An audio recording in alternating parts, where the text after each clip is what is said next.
ठाकरे बंधू पुन्हा एकत्र, पण यावेळी सत्ता मिळवण्यासाठी नाही, तर विद्यार्थ्यांच्या प्रश्नांवर रस्त्यावर उतरण्यासाठी. हा मोर्चा खरंच अराजकीय आहे का?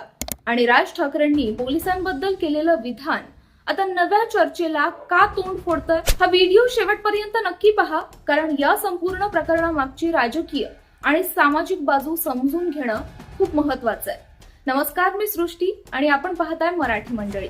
देशभरात नीट परीक्षेच्या वादावरून वातावरण तापलेलं असतानाच आता महाराष्ट्राच्या राजकारणातही मोठी हालचाल पाहायला मिळतेय.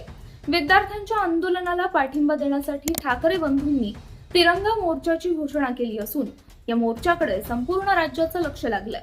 अनेक दिवसांनंतर उद्धव ठाकरे आणि राज ठाकरे एका समान मुद्द्यावर एकाच व्यासपीठावर दिसणार असल्याने या मोर्चाची चर्चा आणखी वाढलीय.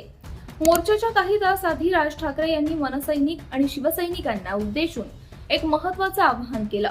त्यांनी स्पष्ट सांगितलं की हा मोर्चा कोणत्याही राजकीय पक्षाचा कार्यक्रम नसून विद्यार्थ्यांच्या भविष्याशी संबंधित प्रश्नासाठी आयोजित करण्यात आलाय. त्यामुळे या मोर्चात कोणत्याही पक्षाचे झेंडे, पक्षीय घोषणा किंवा नेत्यांच्या नावाच्या घोषणा होऊ नयेत, असं त्यांनी कार्यकर्त्यांना बजावलं. राज ठाकरे यांनी आपल्या संदेशात असंही म्हटलं की देशभरातील विद्यार्थी न्यायासाठी उभे आहेत आणि त्यांना महाराष्ट्रातून नैतिक पाठिंबा मिळणं गरजेचं आहे. दिल्लीपर्यंत पोहोचू न शकणारे विद्यार्थी आणि पालक, त्यांच्यासाठी हा मोर्चा एक प्रतिकात्मक समर्थन असल्याचं त्यांनी म्हटलंय. त्यामुळे हा मोर्चा पक्षीय राजकारणापेक्षा विद्यार्थ्यांच्या प्रश्नाला आवाज देणारा असावा, अशी अपेक्षा त्यांनी व्यक्त केली. यावेळी त्यांनी मोर्चात सहभागी होणाऱ्या कार्यकर्त्यांना शिस्त पाळण्याचं विशेष आवाहन केलं.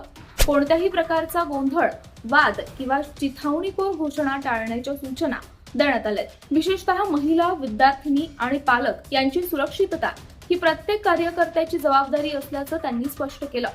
वातावरण बिघडवण्याचा प्रयत्न करणाऱ्यांविरोधात कायदेशीर मार्गाने कारवाई व्हावी, असंही त्यांनी सांगितलं. राज ठाकरे यांच्या भाषणातील आणखी एक विधान मात्र विशेष चर्चेत आलं.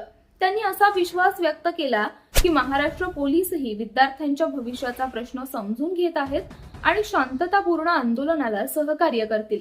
या वक्तव्यानंतर राजकीय वर्तुळात विविध प्रतिक्रिया उमटू लागल्या. समर्थकांनी त्याचं स्वागत केलं तर विरोधकांनी त्यावर प्रश्न उपस्थित केले. दरम्यान ठाकरे बंधूंच्या या मोर्चावर सत्ताधारी पक्षातील काही नेत्यांनी टीका केली आहे. विद्यार्थ्यांच्या प्रश्नावर राजकीय भूमिका घेतली जात असल्याचा आरोप करण्यात येतोय. तर दुसरीकडे मोर्चाचे आयोजक हा आरोप फेटाळत असून हा केवळ विद्यार्थ्यांच्या न्यायासाठीचा लढा असल्याचं सांगितलं जात आहे. त्यामुळे या मोर्चाभोवती राजकीय वातावरण अधिकच तापताना दिसतंय. राजकीय विश्लेषकांच्या मते हा मोर्चा केवळ एका आंदोलनापुरता मर्यादित राहणार नाही. ठाकरे बंधू पुन्हा एकत्र दिसत असल्याने आगामी महाराष्ट्राच्या राजकारणावर त्याचे परिणाम होऊ शकतात, अशी ही चर्चा सुरू झाली आहे. मात्र या सर्व चर्चांपेक्षा विद्यार्थ्यांच्या प्रश्नावर नेमकं काय समाधान निघतं हेच सर्वात महत्वाचं ठरणार आहे. आता सर्वांचं लक्ष या मोर्चाकडे लागलंय. या आंदोलनातून सरकारपर्यंत विद्यार्थ्यांचा आवाज किती प्रभावीपणे पोहोचतो, सरकारची पुढची भूमिका काय असते आणि या मोर्चाचा राजकीय परिणाम किती मोठा होतो, हे येणाऱ्या काही दिवसात स्पष्ट होईल. पण तुम्हाला काय वाटतं? ठाकरे बंधूंनी काढलेला हा तिरंगा मोर्चा खरोखरच विद्यार्थ्यांच्या हितासाठी आहे की त्यामागे राजकीय गणितही दडलं आहे? तुमचं मत कमेंटमध्ये नक्की लिहा आणि महाराष्ट्रातील अशाच मोठ्या राजकीय घडामोडींचं विश्लेषण पाहण्यासाठी आमच्या मराठी मंडळी चॅनलला सबस्क्राईब करायला विसरू नका.